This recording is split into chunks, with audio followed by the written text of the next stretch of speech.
It happened on a Thursday, because of course it did. Thursdays have that quiet chaos energy. I stepped out of my apartment, coffee in one hand, helmet in the other, only to find the space where my bike had been was now just empty air. My first thought wasn't even anger. It was confusion. Like maybe I'd parked it wrong. Maybe it had walked off. But then, 3 blocks down, I saw him. A guy, skinny, hoodie, riding my blue Trek bike like he owned the pavement. I didn't think. I just ran. Full sprint. Coffee exploded on the sidewalk. I yelled, but he didn't turn. He cut left onto 7th. I chased. He wasn't fast, thankfully. Or maybe adrenaline gave me super speed. Either way, I caught up at the intersection when he stopped for a red light like a law-abiding bike thief. "Hey," I shouted. He turned. And that's when the weird part started. He didn't run. He just looked at me, blinked, and said, "I was hoping you'd show up." Not sorry. It's not what it looks like. No panic. Just calm, like we had a meeting scheduled. I blinked. "That's my bike." "I know," he said. "Get on. We have to go." He gestured to the handlebars. "Double up. Please. It's important." Every logical neuron in my brain screamed no. But my legs moved anyway. I hopped on behind him. We pedaled away together, 2 strangers on one stolen bike. He smelled like peppermint and cheap soap. "Where are we going?" I asked. "To fix something I broke," he said. "And maybe something you did too." We biked in silence for 5 minutes, wind slicing through the awkwardness. My arms clung loosely around his hoodie, and I couldn't decide if I was freezing or just overwhelmed. We didn't head downtown or to any place I recognized. We turned into a quiet neighborhood with tree-lined streets and kids' chalk drawings on the sidewalks. He finally slowed near a gray house with a busted porch swing and a rusted gate. "Wait here," he said, dropping the kickstand. "Just 5 minutes." I nodded, mostly because my brain hadn't caught up yet. I watched him disappear around the side of the house, then stared at the porch. And then I saw it, sitting on the swing, a small, white box with a bright red ribbon, like it had been waiting for someone. I got off the bike and approached. It had my name on it, just my name, sharp black ink in neat handwriting I didn't recognize. I looked around. No sign of the guy, no neighbors watching, just wind and silence. I picked up the box. Inside, a photo, just one, a picture of me, from behind, standing outside a coffee shop with my bike, taken that morning. My breath caught. Taped to the back of the photo was a sticky note. "He needed you to follow. This is your chance." That's when he reappeared, holding a brown envelope. "You opened it?" he asked. I nodded slowly. "Good," he said. "Then maybe you're ready." "Ready for what?" I asked. He didn't answer, just handed me the envelope. "You'll know what to do when you read it. But once you open this, there's no going back." I stared at the envelope. It was sealed with wax. A symbol pressed into the wax looked oddly familiar, like something from a book I read as a kid. "Who are you?" I asked. He smiled. "The guy who stole your bike to give you back your life." Then he turned and started walking away. "Wait," I called. "Aren't you going to explain?" He waved without looking back. "The letter does a better job than I could." And with that, he was gone. I didn't open the envelope right away. I stood there holding it, staring at the wax seal, half expecting it to melt open on its own or burst into flames. It didn't. Instead, a soft breeze lifted the edge of the sticky note, still clinging to the photo. I peeled it off and folded it in half, slipping it into my pocket. Then I sat on the porch swing with the envelope in my hands and finally broke the seal. Inside was a letter, for pages, handwritten in small, careful script. The first line made my stomach turn. "If you're reading this, you already know something's not right." It read like a confession, but also like a warning. He told me his name, Daniel. He wrote about losing everything in a single day, his job, his home, someone he loved. And then he wrote about me, not in a creepy way, but like we'd crossed paths before and I hadn't remembered. "You gave me a granola bar once outside the subway," he wrote. "You said, 'Rough morning,' and kept walking. You probably don't remember, but I do." It was the first kind word I'd heard in weeks. I blinked. I had no memory of it.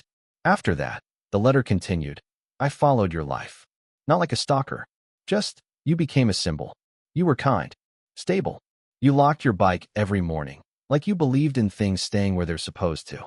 And when everything else fell apart, I watched your constancy and thought maybe I could rebuild." I reread those lines 3 times. Then it got even stranger. "There's something buried in the backyard," the letter said. I think you'll want to see it. Just be careful who you trust after. I stood up, walked around the back of the house, and found a spot of dirt that looked recently turned. There was a garden trowel stuck in the ground. I looked around once more, then started to dig. The soil was loose, damp, easy to shift. Within minutes, I hit something solid. Not metal, but wood. A small wooden box, about the size of a shoebox. I dug it out carefully, brushing off clumps of dirt, and sat back on my heels, breath held. The box had a tiny brass latch. It wasn't locked. Inside was a stack of old papers and a Polaroid photo on top. The photo was of me again, this time as a kid, standing outside a library I hadn't seen in decades, holding a comic book I remembered loving. My knees went weak. I hadn't seen that photo in years. I was sure I'd lost it in a move. Underneath it was a map, hand-drawn. A web of lines and arrows with names, mine, Daniel's, and others I didn't recognize. A note in the margin said, "We're all part of it. Find the others." The papers beneath were records, receipts, clippings, screenshots of message boards, even a police report with Daniel's name on it. I couldn't make sense of all of it, but one thing was clear. This wasn't random. I wasn't just some guy who lost his bike. I was connected to something. Maybe I always had been. That's when I heard footsteps. I snapped the box shut and turned. A man I didn't recognize was walking toward me from the neighbor's yard. He was older, maybe 60, with a buzz cut and the kind of calm energy that usually only shows up in people who know too much. "You found it," he said. Not a question. A statement. Yeah, I managed. "Good," he nodded. "Then you're ready for what comes next." I stood up, box clutched to my chest. "Who are you?" "Let's just say I used to know Daniel. And I owe him a favor." He paused, then added, "And you, apparently." He motioned to the house.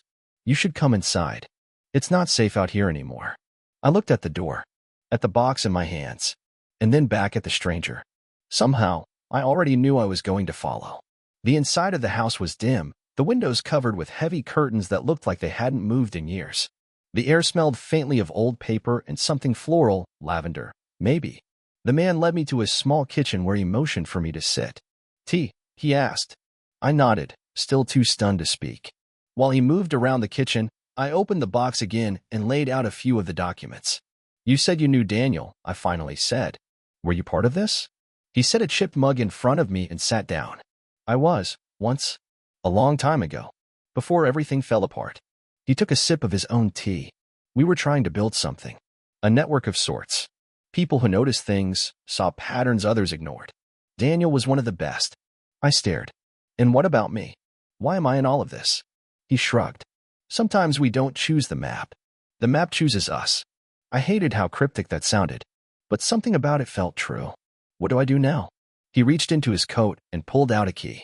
"This is for a storage locker. Unit 23, Wilcox Depot. Everything Daniel didn't want to fall into the wrong hands is in there." I took the key. It was cold, heavier than I expected. "What's in the locker?" He smiled faintly. "More questions, but also answers.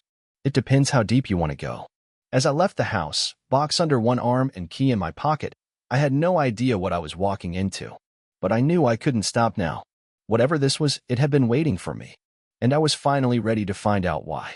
Wilcox Depot was the kind of place you'd drive by 100 times without noticing. Just rows of rust-colored units behind a tall chain-link fence. I parked my bike by the entrance and walked through the gate, the key burning a hole in my pocket. Unit 23 was halfway down the second row. I stopped in front of it, heart pounding, and slid the key into the lock. It clicked open with a sound that felt louder than it should have. Inside was a single metal filing cabinet and a dusty laptop on a plastic folding table. That was it. No ancient artifacts. No glowing secrets. Just office furniture. I flipped open the laptop. It booted surprisingly fast. There was only one folder on the desktop for him. I clicked it. A series of scanned documents, recordings, and one video file labeled "Watch First." I played it. Daniel appeared on the screen, older than he looked in the photo, tired but steady. "If you're seeing this," he said, "then I either trusted you completely or I ran out of time. Either way, I'm glad you made it here." He talked about the network, how it started as a game, a series of puzzles hidden in plain sight, graffiti symbols, odd Craigslist ads, strange call-in numbers. It was supposed to be fun, he said. But then someone took it too far. People went missing. Things got dark. My stomach twisted. I shut it all down. At least, I thought I did. But pieces of it, they lived on. People kept searching. Some made it here. Others didn't. If you want to walk away, no one will blame you. He leaned forward. But if you stay, you'll have to finish what I couldn't. The screen went black. Then a single line of text appeared. Go to 34.7229 degrees north, 112.0019 degrees west. Don't go alone. I stared at the coordinates. Arizona. I closed the laptop. I guess I was going to Arizona. I packed that night with shaky hands and too much caffeine. The drive from my apartment to the GPS coordinates in Arizona would take over 12 hours, but I couldn't sit still long enough to sleep. I printed the map, charged the laptop, and left at dawn. The road was quiet, too quiet, and with every mile, the desert seemed to stretch wider around me, like I was shrinking in reverse. I stopped for gas at a tiny roadside station where the clerk stared at me like she already knew why I was there. You looking for someone? She asked. I hesitated. Just a place. She smiled without smiling. You'll find both. Back on the road, I found the turnoff just after noon. A narrow dirt path barely wide enough for one car, winding into a canyon. My GPS glitched twice, then froze completely. I parked and continued on foot. The heat buzzed. The canyon rose around me like stone shoulders. I finally saw it tucked against the base of a rock face, a wooden structure, part shed, part cabin. Its door was ajar. Inside, it smelled like dust and old firewood. On a table sat a single item, a radio transmitter with a blinking red light. Next to it, a note, broadcast tonight. Midnight. Same frequency. I checked the dials, 92.3 FM. My heart raced. I waited. Midnight came. I clicked the mic on and said, hello? Static. Then a voice. You found it. It was Daniel. This is the final relay, he said. If you're still listening, you've already changed something. Keep going. Then nothing. Just wind and static again. But I was more awake than I'd ever been. I stayed in the shed through the night. Couldn't sleep. I replayed Daniel's voice in my head, wondering what exactly I was supposed to keep going to. In the morning, I found a hatch beneath a rug on the floor. Typical, I thought. Why wouldn't there be a secret basement in the middle of nowhere? I pulled it open and climbed down into a room carved into the rock itself, cool, dark, and lined with shelves full of spiral notebooks, cassette tapes, and yellowing photographs. One photo stopped me cold. Me again. Only younger. Sitting on a park bench with my dad, who died when I was 13. This picture, I'd never seen it before. I turned it over. Echoes loop until resolved, someone had written. I flipped through a few notebooks. They weren't Daniel's. They were mine. Or at least, versions of me. Different handwriting, different thoughts, but always the same theme. Patterns, memory, coincidence. Someone, or something, had been tracking me long before the bike. At the back of one notebook was a hand-drawn symbol, a spiral inside a triangle. The same symbol that had sealed the first letter. Underneath it, a phrase, one becomes two to break the loop. Then a date, today's date. And a time, 3:17 p.m. I checked my watch. It was 3:04. I scrambled back up to the shed, heart hammering. On the hill above, I spotted movement. A figure. Same build, same hoodie. Me. But not quite. He turned, looked directly at me, then ran. I followed without thinking. Because somehow, I already knew this was the next part of the message. I ran hard, feet pounding the dusty trail, my breath sharp in my throat. The figure ahead darted between trees and over rocks like he knew every inch of the canyon. I followed without thinking, chasing myself. Every time I thought I was gaining ground, he sped up.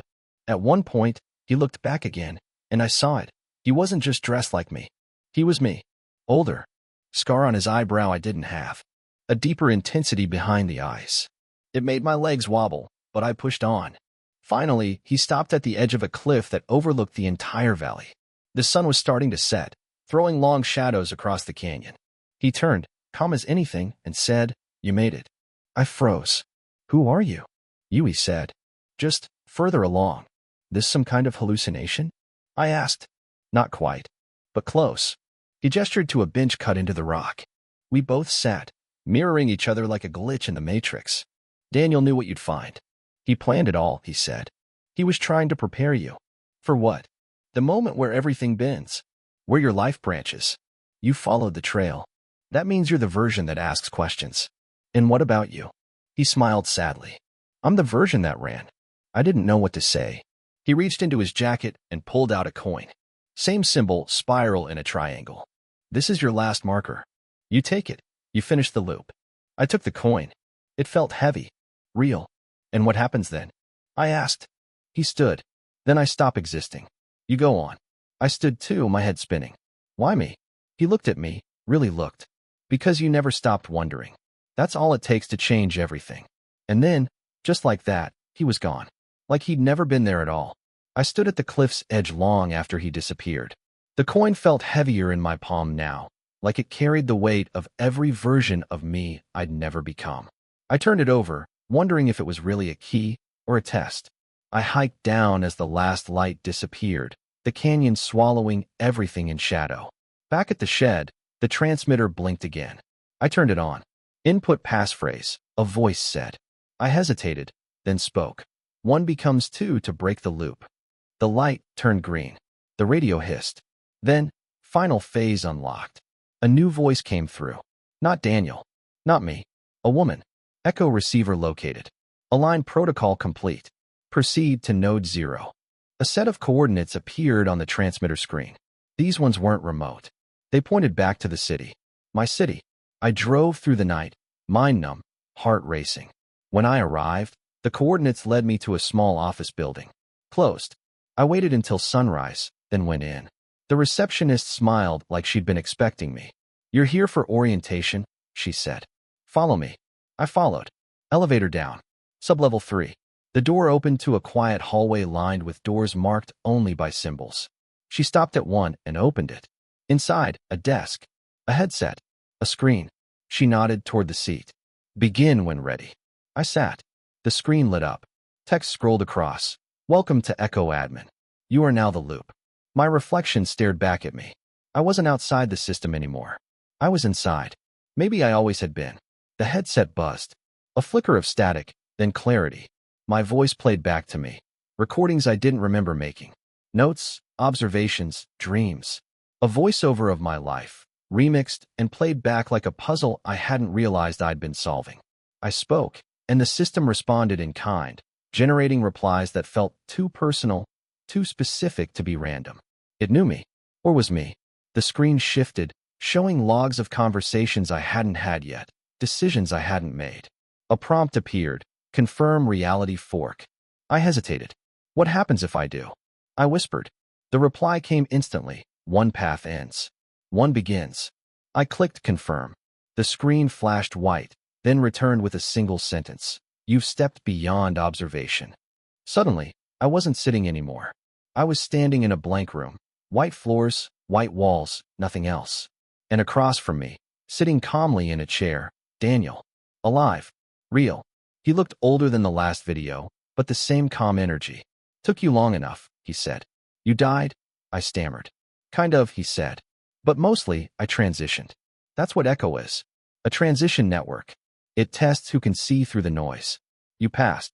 Passed what? I asked. He smiled. You'll understand soon. We're almost at the end. I looked around the blank space, my own reflection looping behind his eyes. The system wasn't just inside me. I was part of it. We both were. And there was still one part left. Daniel stood, motioned for me to follow, and a door materialized behind him. Clean, white, seamless like it had always been part of the space, but hidden until now. I followed him through it into a room that looked shockingly normal. A wooden table, 2 mugs, a corkboard full of threads, notes, and photos, just like mine. You're not the only one who made it this far, Daniel said. But you're the only one who stopped running. I sat across from him. So what now? Do I become you? He smiled. No. You stay you. But now you know. You'll see the loops. You'll hear the signals. And when others wake up, you'll guide them. This is a job. I asked. It's a responsibility, he replied. There's no going back. But there's freedom in seeing the pattern. He tapped the corkboard. I recognized faces, people I'd seen in passing. Co-workers. Baristas. My old landlord. They've all touched the loop. Most don't notice. You did. We sat in silence for a long time. Then he pushed a folder toward me. Your first case. I opened it. A photo of a bike. Mine. Taken this morning. Underneath, a sticky note in familiar handwriting. He's going to try again. Let him. I looked up, startled. The thief. Daniel nodded. Sometimes a beginning needs to repeat before it can end differently. I laughed. Of course it came full circle. So what am I now? I asked.